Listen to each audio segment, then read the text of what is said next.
ગીર સોમનાથ જિલ્લાના ઉનામાં આધાર કાર્ડનું મસમોટું કૌભાંડ છે તે ઝડપાયું છે અને અત્યારે આરોપીઓ છે 3 આરોપીઓને અટકાયત કરવામાં આવી છે અને પોલીસ છે તે અત્યારે આ આરોપીઓને કોર્ટમાં હાજર કરશે।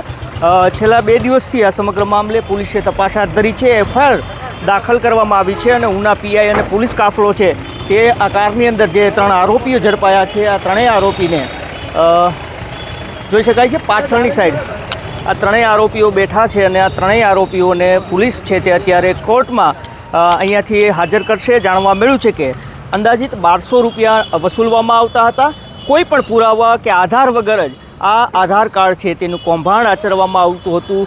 જાણવા મળ્યું છે કે અત્યાર સુધીમાં અનેક લોકોના આધાર કાર્ડ છે તે આ રીતે બનાવવામાં આવ્યા છે અને આ સમગ્ર મામલે ગીર સોમનાથ એલસીબીએ આ જે આરોપીઓ હતા તેને આખરે દેબોચા છે। આ કૌભાંડ છે આખું એ બહાર આવ્યું છે અને લાગી રહ્યું છે કે આવતીકાલે આ સમગ્ર મામલે ગીર સોમનાથ જિલ્લા પોલીસ વડા પ્રેસ કોન્ફરન્સ કરીને મોટા ખુલાસા કરી શકે છે। દિલીપ મોરી, એબીપી અસ્મિતા, ગીર સોમનાથ।